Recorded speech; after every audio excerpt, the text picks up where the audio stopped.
Hey, Tatooine Sons family. By now, you've seen Chapter 24 of The Mandalorian, and if you listened to our last episode, well, you already know that I'm the smartest Star Wars fan on this show, but it will be fun for me to rub it in a little more over the next half hour. This is Tatooine Sons. It's true. All of it. What is the name of the porg on the Millennium Falcon? Force is strong in my family. What do you think his name is? It's a big moment. I'm a Jedi, like my father before me. Maybe Turbis? Do or do not. There is no try. Turbis? Pablo, if you're listening to this live stream, that porg's name is now Turbis. It's a good Star Wars name. We're not done yet. These guys recorded an awesome podcast called Tatooine Sons. Everybody was We did. Finally. Yes. We get the cool Obi-Wan Kenobi outfit. So we pre-ordered it. We get a bonus since we pre-ordered it. It's A cosmetic. a cosmetic. So now we have the Obi-Wan Kenobi outfit and lightsaber and blaster from the Obi-Wan Kenobi series. So it's the that's hermit. cool. He has the goggles that he wears on Tatooine, and he has the whole big get-up and all that stuff. And we get Obi-Wan's lightsaber. It's We could have paid like $20 more and gotten like a kind of Han Solo look. the Han Solo look, the DL-44. Well, why didn't you get the Han Solo? It was $20 $90. Why didn't somebody tell me about that before you ordered?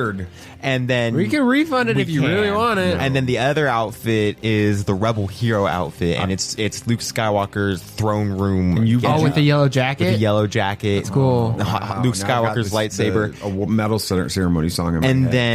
then with it is a R2-D2 skin for BD1. So obviously they're Okay. talking about Jedi Survivor. Of course. They ordered it coming out this Friday. Which I It'll found be- out that the series is Star Wars Jedi, and then whatever the tagline is. So in this one, it's Star Wars Jedi Survivor. And the first other one was Star Wars Jedi Fallen Order. So it's like Star Wars Jedi colon. Yes, not Star Wars Jedi Survivor, Jedi Fallen Order. It's Star Wars just Jedi. Survivor. Now you know. Yep, I found that out Dun, today. dun, dun, dun. I was waiting for that. All right, welcome to Tatooine Sons. We believe that pop culture is the mythology of this generation, that there is a story.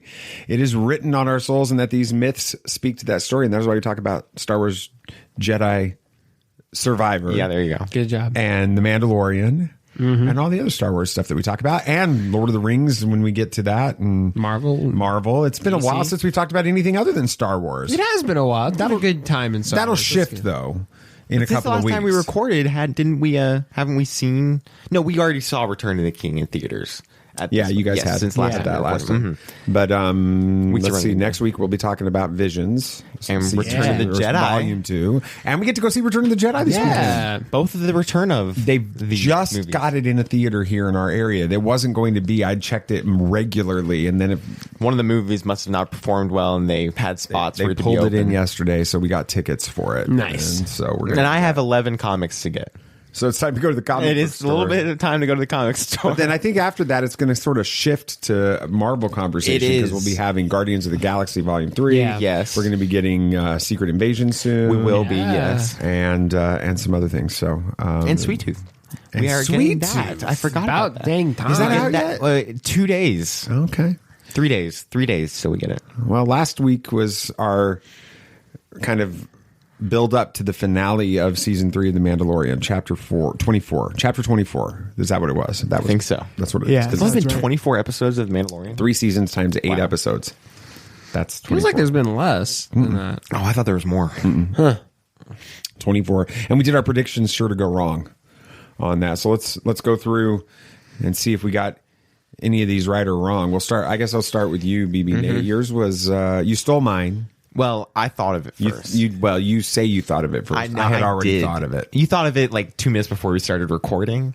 I thought about it while we were rewatching the episode before. Okay. So what was yours? It was that Grogu is gonna come rescue Mando and his IG-12 suit armor thing, and he did. He basically did. He didn't have as much of a rampage as I was hoping for. I'm not sure how they would have been able to handle Exactly. I didn't know giving him full IG-11 like capabilities. Yeah, I didn't. And him just like going No, and I don't think that Grogu would do John that. Wick on everybody out there. You know. But no, he did. He went back for Mando to rescue him, and he did help rescue Mando. And then he did some cool flips later in the episode while giggling. He was just having a good time. It was good. Mine was that the remnants were on Mandalore. The remnants that were left behind were going to be the spies, and we were. That did not pan out. But it's kind of it. No, it's not right. I didn't get it right at all. No. Not in the way you were. Mine thinking. was the most wrong. Yours was. I thought Din Djarin wasn't going to make it out. I was far off. And I told you last week that couldn't happen because Dave Filoni said it's going to be a happy, satisfying conclusion. And it was. It was. Both of those. So we should probably get into why. Yeah, let's talk about it for a few minutes here. So, good segue. Which is not spelled the way I thought. It's spelled weird. Segway. Not like the Segway. device. Do you know the guy that invented the Segway died by driving off a Segway? cliff? Yeah. With the Segway. I know. It's wild. Anyway, let's talk a little bit about deaths. Grogu, Nate, there was a moment in there that kind of it felt like a moment of Star Wars Rebels. Let's talk about that. So for many just a ways minute. it hurt. Grogu saving Bo-Katan and Din Djarin by holding back the flames. Right as I saw it, I made that connection. I was sitting there and I was like, "Where have we seen I know. this And right as I before? saw it, I'm like, Kanan, he did this. He didn't survive. And it hurts so much because, first of all, Kanan didn't survive and he sacrificed himself and he wasn't powerful enough to be able to stop that. But Grogu, this little tiny baby Yoda is able to stop it and is completely fine. And so it just makes that Kanan death hurt so much more. And they had to, of course, remind us of that death after we've somehow started to move past the scars. Had I know, started and to then they form. just dig it right in And they there. opened up that like wound Kanan again. wasn't powerful enough. This little baby can do it better than he can. Well, I don't think it's that But way. but he also different. Grogu was putting his full power on stopping that flame. And he was closer to them. And he was closer. And Kanan had all of his power, but then he pushed Hera back, and so he couldn't focus all on it, and then that's when he died. You've thought this through much more detailed than I expected you to have thought this through. I didn't, honestly. He I hasn't didn't slept even since the finale. He's been. I honestly didn't know this was going to be a part of it. I haven't thought of it, but it's just flooding everything about it. It's just making me remember all of the trauma. But you kind of see it from a perspective of Kanan was too weak. Sam, could it be actually that they're setting up the reality that Din Grogu, which we'll talk about in a little bit. Actually, I don't think I have it on the list, but we'll talk about it. Din Grogu is actually just so much more powerful as a Jedi. Like his Force abilities are amplified even so much more significant than one of our favorite Jedi. I think that is the case. I mean, he is of the same species as Yoda, and I guess if we assume that species just happens to be more in tune with the Force. Well, we've only seen 3 of those species, and they've all been Jedi, and 2 of them were Masters. Right. So, it's pretty safe. Now I'm thinking about Yaddle's death in Tales of the Jedi. that was sad. Anyway. I think it's safe to assume that, he is going to be an extremely powerful Force user. We saw that even in the first season with barely any, retraining since Order 66. He was able to lift a mudhorn. That was his first real Force moment. Right. We saw. So I think it's definitely safe to assume that he's going to be an extremely powerful Jedi.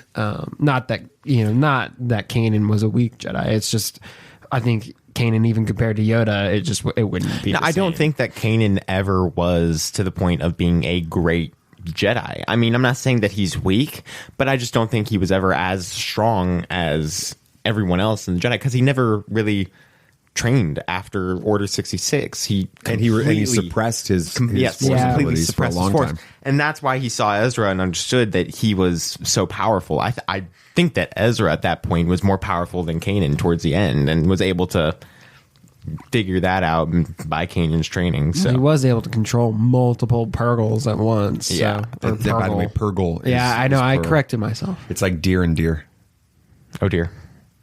or lamb and lambs. No, it doesn't work that way. Okay. So let's, while we're talking about it, how do you guys feel about the Name change. the name change, Din Grogu? I like it. It looks. I thought it was sounds cute. awesome. So I guess Din Djarin's first name isn't last Djarin. It's Djarin. Yeah, I guess for Djarin whatever Din. reason. Sounds cool. I guess like for it. whatever reason in that culture, it's So wait, it's They're just like their first. names are like legal documents. Yeah, Yeah. basically, which always confuses They me. like why do found Din Djarin or Djarin Din in that little hole, and he has ID on him, but it was backwards. So they and just called him started Din calling Djarin. him that. that. So it's Yeah. like Logan's origin, you know, Right. like part of his name tag was scratched off, so they just went with whatever Logan was, even though I think that was his last name or something yeah, like that. exactly. But no, I love Din Grogu. Yeah, it's cool. We've been referring to Din Grogu, as a Jedi in his abilities and things. I but guess he's not a Jedi. he's though. not a Jedi. That's why I was saying force, trying to say force user. Do we think that he somehow continues to develop his force abilities? Is that where they're going in the story? I know we'll talk a little bit more about the direction of the story later, but does it feel like that he's going to continue to develop those abilities, or are they just going to be he's a Mandalorian going forward? Don't go too far, Nate. We'll talk about that later too. But he's a Mandalorian, or is a foundling or whatever. I'll save my stuff for And you. then he just has force abilities. Where is it going with that? I think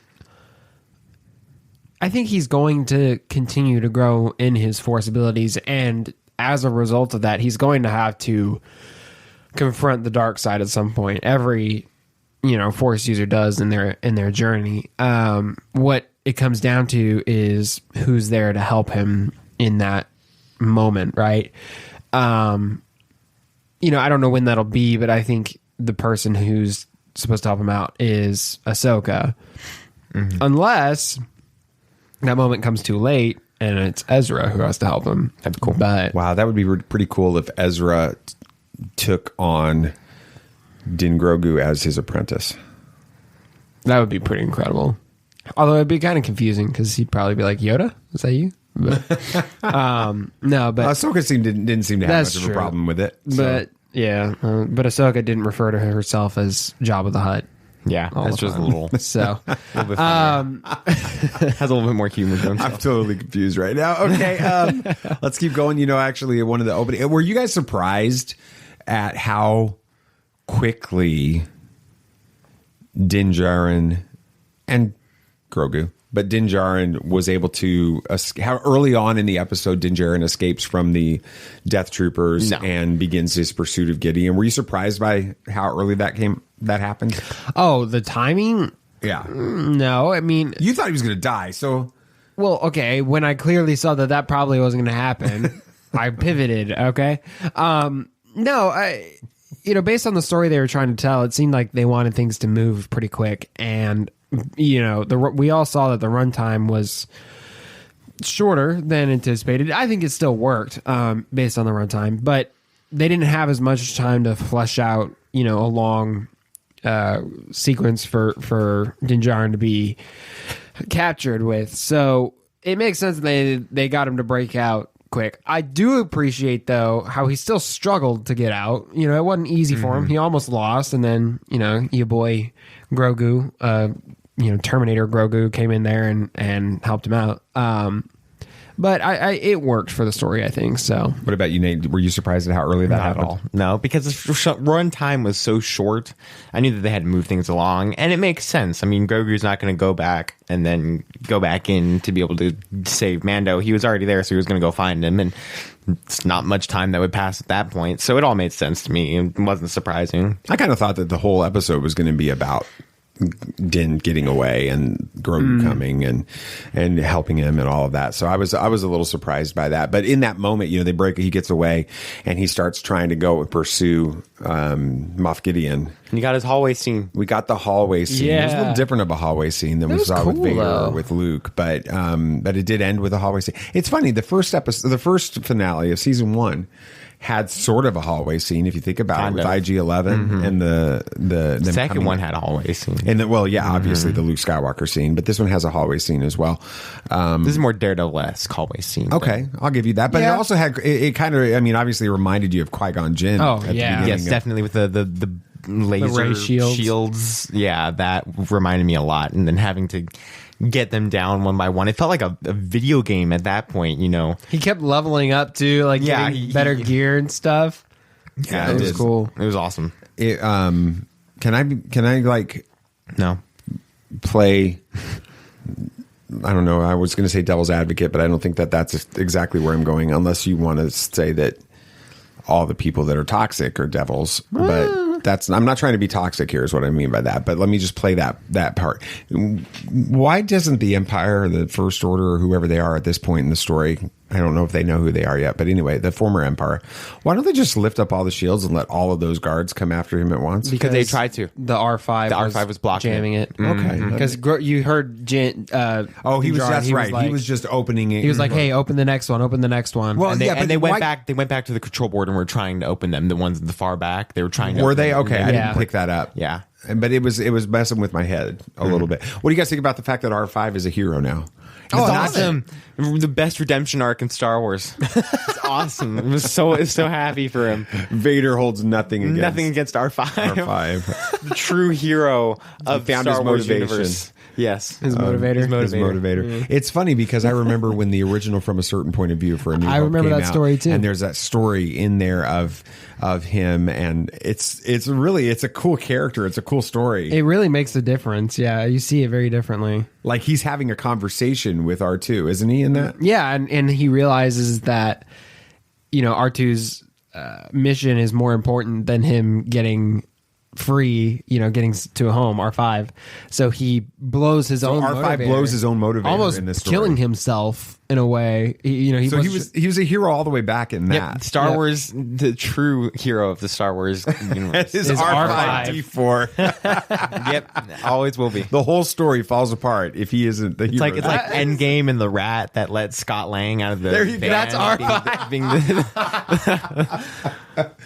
That's so funny, but it's fun to see how I guarantee you in the writer's room at some point when the idea was we need to get a droid in here for season 3 and he's going to be a part of this, somebody was like, let's do R5, and they started telling the From a Certain Point of View story, and Favreau and Filoni and the writer's room people were like, all right, let's go, let's do it for sure. Yeah. and I love that, and obviously we've got From a Certain Point of View coming out this fall. Yeah, for Return of the Jedi. Yeah, For Return of the Jedi. And Mr. Adam Lance Garcia, been a guest on our show multiple times, a friend of the show. Neat dude. Gets his opportunity. I will remind everyone, if you were listening, I guess it's been almost 3 years now. Good gravy. It's been, or at least 2 years. Adam was on our show, and we were having a conversation with him, and his dream at the time, he was talking about it on the show. His dream was to write a Star Wars. And we made him promise that if he ever got a chance to do that, we were going to be his first interview. And so pull back the curtain just a little bit and talk about how we found out that Adam was writing a story in this a couple of days before the release of the authors for From a Certain Point of View, Return of the Jedi. We got the scoop. We didn't know we got the scoop. He was being careful about his NDA with Yes. it, but he sent a message to us on Twitter, and he's like, I think you need to book me for September. And I replied back, and I'm like, what are you coming to Alabama? Do you need a place to stay? What is this? And I had no idea what he was talking about, and he never responded to it. And then I saw the From a Certain Point of View author list get released by StarWars.com, because they get notifications on Twitter whenever they tweet something. I saw that, and I saw him on that list, and within a few seconds of that, he replied, and he was like, no, I got to be on the show, and he was reminding me of all That's that. awesome. So Yeah. It's gonna be awesome. That was pretty cool. Maybe his story will end up being a part of the future of Star Wars That'd be in some crazy. significant way, a character that he fleshes out further. That'd be awesome. Love that. With that, let's Hope talk a he little bit more does an about about some of the other stories, because Adam, he was on that episode. I remember him talking about, he was a massive Legends or Expanded Universe fan, Heir to the Empire, Thrawn stuff, all of those things with it. And it's interesting. I don't know if you guys picked up on this. You probably didn't. It's amazing to me when I hear these things and I see certain moments that I'm like, I must have been more into the EU than I remember, like reading stuff with it. Books and things back in the mid 90s with it, because when Gideon shows his clones in the facility there on Mandalore, and you see that it's his clones, and all of the things he's talking about them being sort of like force sensitive and all of this, I started being like, kind of like what we were doing with the Kanan thing. Mm-hmm. I was like, where have I seen this, or where do I before? And it was from the Expanded Universe. There's a storyline. I can't remember for sure where it is. It's not Heir to the Empire. It's not that trilogy, the Thrawn trilogy. It's a later series in that, where after Thrawn has been killed in that storyline. Spoilers. Well, I mean, it's been 30 years. So Luke finds a facility where Thrawn was creating clones of himself. And they were force sensitive, and he actually struggles, and the clones are destroyed. Is this Dark Empire or Dark Forces? I don't remember. That the clones are actually destroyed by flooding the thing. And so all of that sort of happened. Yeah. In this, what did you think about the Gideon clones thing? Yeah, I thought it was interesting.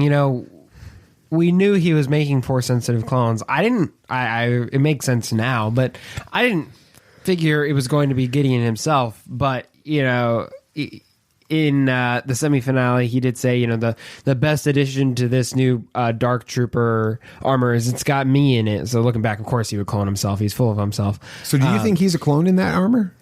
He might be. That's a theory that's out there. No, because he wasn't force sensitive in any way. I think the new ones aren't force sensitive. No, he said that's what he said they were. He said he was trying to make them force sensitive. He was trying to, but was never able to get Grogu's blood. Oh, that's true. So he just made plain clones. He made clones, and he was going to try to capture Grogu at that point and use him, but was never able to get to that part. Oh, okay. Well, maybe. I don't know why though. Like, I don't see the point. I mean, what happened to the OG Gideon? Maybe OG Gideon is off somewhere else as a contingency in case his clone died. Well, I mean, you never saw him die either, so that's always true. And he was in like the super fancy high tech armor. He's not dead.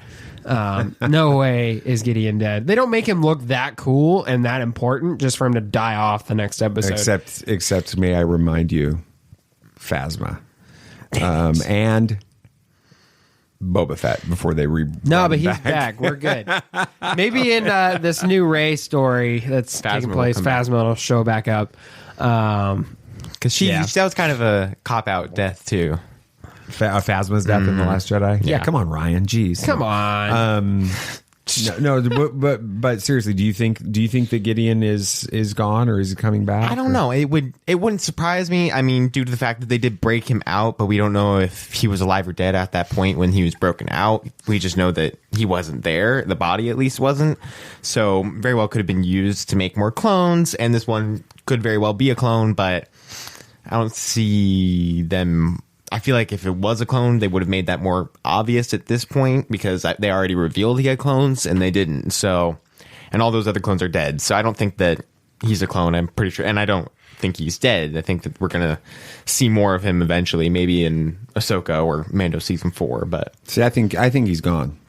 Here's why. All right. I think this actually fixes a question, or it's not necessarily a plot hole, but a lingering question that comes from the Rise of Skywalker with Palpatine's return, right? So it's 30 years that this was going on, and Palpatine can't find a suitable, like, non-deformed version of himself or host, a clone host, with this. And if he had access to all of the cloning advances that the Kaminoans had, that Pershing was developing, who's now his brain scrambled, so he no longer has that knowledge at this point, and everything that's happened on Mandalore up to this point. If he has access to that, he has a better shot at developing a clone host at this point. I think that Gideon's just death is a part of this, and the destruction of the cloning facility and everything going on there on Mandalore is what sets Palpatine and the First Order back enough to make it delay for 30 years. What are your thoughts on that? Yeah, it makes sense. And now Thrawn can take the role of the overarching villain. Thrawn's the bad guy in season 4. Yeah, for sure. Right, He's the bad guy for the rest of the I can see that season series. So I think that's a good point. I like that. So it did feel, I know we talked a little bit about this with some friends, which I'll tease that in a little bit, but yesterday on something we were doing, but curious, when we finished up this episode, he's at the Flintstones house with Grogu, because if you check out what the Flintstones house looks like, and Mando's new place on, what is the name of the planet? Navarro. Grief Cart Navarro. It looks the same. But anyway, if it felt like the season, the series was over. It felt like it was sort of a wrap up on that spot.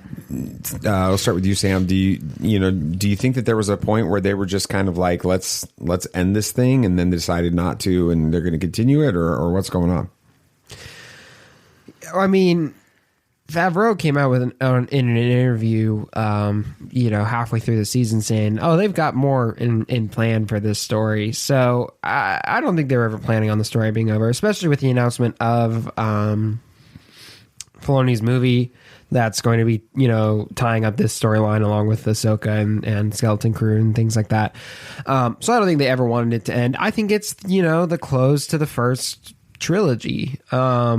You've had seasons 1, 2, and 3, and now you need a good stopping spot for a bit. So do you think they're going to continue with another trilogy of seasons, or do you think it's just going to pivot towards an expanded Mandoverse with Ahsoka and other Skeleton Crew and with other series? Yeah, I think it's going to take a break from Mando for a minute. I think that's why they ended it like that. It was a good chill ending. Mando's kind of chilling, taking some chill. I'm saying chill a lot. Chill. He's pretty chill. He's taking some easy jobs. Grogu's, just hanging out there. So it's a good, satisfactory spot for them to let Mando do his thing while they focus on some other storylines to help better set up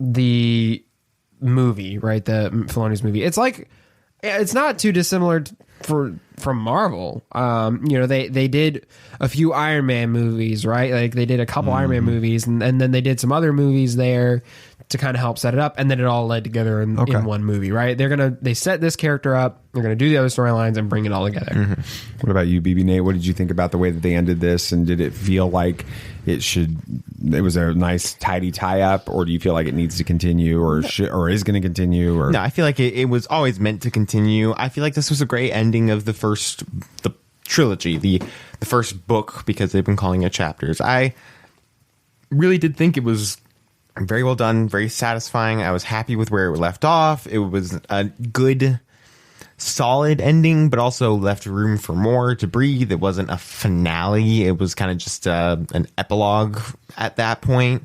And I really think that, like what Sam said, it's going to be setting up stuff with new series leading up to the movie. I don't think we have 3 more seasons in Mando, but maybe 1 or 2, and then 2 seasons of tied up with the film, and then like maybe a couple seasons of Skeleton Crew, and then the final movie with Filoni. I wasn't meaning like they're done making Mando. I just think they're going to take a break for a minute, or sprinkle it in a little bit here and there. Okay. I wouldn't be surprised if we see his character show up in the other shows like Book of Boba Fett, even though that was just Mando season 2.5. So, as our resident Boba Fett fan, he says that with an edge, I like this show. Edge to him. I think if you went back and rewatched it, it would probably sit differently. Yeah, with you. A lot of people feel that way with it. Maybe after school finishes up for the semester. Yeah, I got to get through this semester. I got a couple more weeks on that. It is interesting that StarWars.com listed some of the big moments in the finale, chapter 24 of The Mandalorian, and they said that they listed the ending as a new quest. So they listed it as in like something new is beginning with that. Yeah. So obviously he's going to be working with Carson Teva with that, which is going to be secretly cool. with the New Republic. See, if anything, it just feels like it's back at the beginning almost. Just now he's got a kid. He's taking small jobs. He did adopt him, so that was kind of cool. That's what, yeah. Oh yeah. No, we can't brush over that fact. Him adopting Grogu is awesome. But I mean, it's not too dissimilar to how we found him in the beginning of season 1. He was just taking odd jobs from this one guy, and that time it was Grief Karga. He didn't have as shiny a suit of armor, or a kid, but ultimately it was roughly the same lifestyle for him. Maybe the same lifestyle, but it's a different purpose because now he's working alongside the New Republic. And I think that, real quick, do you guys feel like this season was able to shift things in such a way that the idea that was the Rangers of the New Republic before Gina Carano's exit from Star Wars, do you think that that has now been established with maybe Carson Teva moving into that role? Probably. And at this point, yeah. I agree. I think that it's kind of moved over to where it could be Mando and Carson Teva kind of being a ranger of the New Republic. It would make sense, and it kind of allows that to breathe now. And it's not a uncomfortable way to write that part out of the show. It fits, and it melded well with what we were wanting. One last thing, because this will help you, Nate, be able to gloat for just a little bit. Yeah, of course. Because you've been saying some things, and you've definitely want to get it out. Said I was wrong. Yeah, well, it hasn't been proven right yet. But I will say this: if you're a lightsaber and you see the Praetorian Guard coming at you, you probably want to go the other direction. With it, because obviously in The Last Jedi, a lightsaber that survived pretty much everything, including falling off of Cloud City, got destroyed. Yeah. In The Last Jedi by Praetorian Guards, and the Darksaber has now been destroyed. But you think that this actually confirms something for you? It does confirm something, at least for me, yeah. So I am a firm believer, and have been for a little while now, that the Mandalorian is Din Grogu. It makes a ton of sense, because this show wasn't introduced with Din Djarin earlier in his career, and then eventually Grogu was led into it. Now, first episode, we got introduced to Grogu at the end there. And it wasn't about Bo-Katan. We didn't see her whole career leading up to where she's at now. She just came in at this point and is now a part of this show. But this has been about Grogu the entire show. And one of the things that y'all said just couldn't work out is he couldn't wield the Darksaber. It's too big for him. He wouldn't be able to hold it, and it just doesn't work out. Well, now the Darksaber is gone. We don't have that anymore. He is a Force-using potential. He's going to become a Mandalorian at some point. So he could be able to forge the next Darksaber and be a Jedi Mandalorian, both, because that's what happened with the first guy. I don't remember the first guy's name. Pre-Vizsla, I think. Is that not Paz? It's Pre-Vizsla. Yeah, Pre-Vizsla was a Jedi Mandalorian that forged the Darksaber, and so Grogu can do that now. And Grogu awoke the Mythosaur at the end of this season, and I'm pretty sure he did it in episode 2 of season 3 as well. It wasn't Bo, it was Grogu, because he was there too. So, yeah, Grogu's the Mandalorian, and that's what this whole show has been about, him, for sure. You see, I really do like the idea. I tease you about it just because it is out there, but it's not that out there. The main issue I have with it is I couldn't see that happening until he's well older. There could be a significant time jump, though. Well, you've got to think in Yoda years, it's going to have to be a crazy time jump, I think. Like, he's already maybe post Rise of Skywalker. Well, like, I think that's where it has 15 to be. years past. No, I think it has to. That puts us about 100 years old. He's already 50 years old and he can't talk. Like, I mean, Yoda became a Jedi Master at 50. Well, absolutely, but that doesn't mean it's the. I mean, and the idea behind the idea behind Yoda becoming a Jedi Master at age 100 was that for his species he was still very young at that point. But he became a Jedi at 50. right? I thought it was 100. No, he even master at age 100, from what I understand. okay. Somebody in this listening to this knows that. Send us a message on Twitter or tweet us on there and let us know. But it's the idea, the difference between like a 5-year-old and a 10-year-old at this point, and that's a significant developmental curve. Right, but I still can't see a 10-year-old ruling Mandalore. But that was I get it, but that was the beauty of the fact that Yoda was a master at age 1. But he wasn't the Grand Master. He was a master. He was a master, but that's different than being the Grand Master. I mean, this kid at 10 would be ruling a race of the galaxy's greatest warriors. I'm not saying it's impossible, but that's reestablished their homeworld.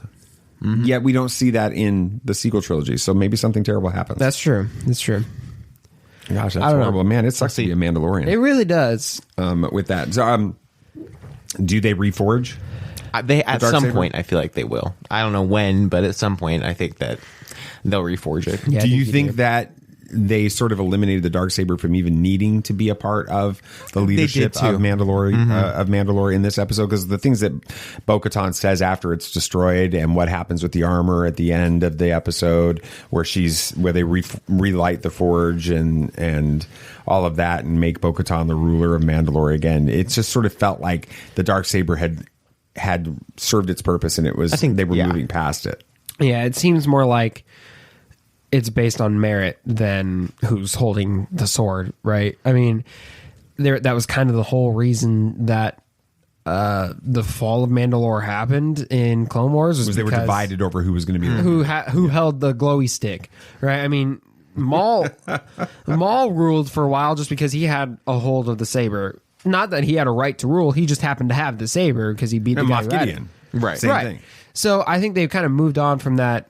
Maybe that's not the right way to select a leader of a people. Right. Maybe it should be based on character and merit, and maybe like some democracy or something. We talked a little bit about it. I'll go with you first, Sam, kind of last thoughts on this storyline. But where does the show go from here? What do you think is happening going forward? I think he just kind of remains not a cameo, but I think he'll show up here and there in different storylines where it fits. But I think further iterations of his story are more focused on Grogu's development as a character. Now that Grogu's for sure going to be with Mando everywhere he goes, now that they're father and son, I think we see Grogu's training up to become a Mandalorian, because now that is Din Djarin's charge. He's right, and the fact that it's literally been decided that that's the case because that's what Din Djarin had to do. Had to adopt him in order to be accomplished. He couldn't become a foundling and become a part of their cult or their group, right? A Mandalorian, without saying the words "this is the way," without speaking the oath, unless Din Djarin adopted him, right? Which is what happened in this. Right. So, Nate, what do you think? Yeah, I think we kind of at this point leave the other stories to be told until it's right for Mandalorian to be continued. I'm sure we're not going to get an announcement of Mando season 4 really, or more details about it until next Celebration, maybe even, which is 2020. No, you get it a lot before then. Really? You think so? Sooner than that. Well, maybe D23 will get an announcement of something, That'd be but cool. I don't think we'll be getting much at this point of Mandalorian, but maybe a cameo here and there, maybe a mention at some points, but other than that, I think it's pretty much it doesn't matter because Din Djarin and Baby Yoda are going to show up in all of the other series and take over 3 or 4 episodes. You better not take over Rebel season 5. Ahsoka, you mean? So, like in Book of Boba Fett, right? Yeah. One last question about that before we kind of wrap up with a final thoughts on the season, but. Do you think that that good old Din Djarin goes over to his buddy Grief Karga in Navarro, borrows and asks for boxing lessons? No, borrows a shuttle large enough for him and Grogu and a 3rd or 4th person, and heads on over to that planet from season 1 and picks up Omera and asks her to not right now. come. No, because he went through all the trouble of getting reinstituted into the covert because he removed his helmet in front of someone. He's not going to go grab a chick and marry her. Yeah, and but then how have to does do- that, like, let's just like say that that's one of the weird things about that we don't know about that, because Paz Vizsla had a kid. So there's got to be marital relations. Yeah. Maybe among they the just cult. it's just the helmet that has to stay on. Maybe Got weird so PG. fast. I didn't say anything else. Keep it PG. But maybe that's it. All righty. You want to switch your dad moment, Dad? No, we're gonna move. We better cleanse our minds of before the dad moment. But I'll start with you, Sam. Seasons 1, 2, or 3. Right? Where do you rank these? What's your ranking of Mandalorian seasons? It's tough. It's really tough because they all have really, really great moments in there. I'm gonna put 3 at the top just because it has Really? so many implications to the larger story. Really? Mando 1 and 2 are great. Don't get me wrong, but this one has more but implications. this one for the overall impacts the story. future of Star Wars more. Right. Interesting. It's tough for me to rank 1 and 2. 1, just because it had so many incredible moments. You have Baby Yoda showing up, right? You've got the finale where Baby Yoda shows, the Force and saves him from the Purge Troopers and all of that, right? There's some really, really, really great moments. And then season 2 had all the cameos. Boba Fett, Cobb Vanth, Ahsoka, right. Bo-Katan shows Luke. up. Luke on it. Yeah. It's really tough to rank those two. I'd probably put them at 1A or like 2A, 2B. For it, but I think 3 is the best just because of the overall story implications. Okay, what about you, Nate? Yeah, I gotta say 3 is the best. Just because Really? it felt this is the Mandalorian, and this had the first season where it was just all about Mandalore and all about Mandalorians, and it just each episode was actually really good. There wasn't an episode that missed, even the weird detective buddy cop. I like that episode. It was It a was fun episode. fun. It was a fun episode that kind of just gave us a little break from what we were wanting, but it was a lot of fun. And every episode had a lot of implications, and it was good. Even the Pershing episode was good. It felt like Andor. I enjoyed it. And then, so season 3, I'd have to say season 2, strictly because of that Ahsoka episode, because that was just awesome and set up the show and Thrawn and Rebels season 5 and all that So stuff. you think each season's gotten better? Yes, I'd have to So say. you go 3, 2, 1. I love season 1. Don't get me wrong. None of these are like, I don't think that this one's good. I love season 1. I love season 2. And I love season 3. I think they're all great. And it's a very tight race, but that's just how I would rank them. I am genuinely surprised. By Really? this, What are you guys. going to do? 1, 2, 3? No, 1, 3, I'm- 2? No. 2, 3, 1? Just let 2, me 1, talk. 3? Let me talk. Okay. I can guess it. if you've listened to our conversations about the Mandalorian this season, I don't think anybody could mistake me for saying that I didn't love this season. Yeah. I loved this season. I thought it was a blast. All the seasons have been great. But I would rank this the worst of all 3 seasons. Not that it was bad. It was fantastic. But it's not, for me, it wasn't as good as the others. I would have ranked them 2, 1, 3. I guessed it.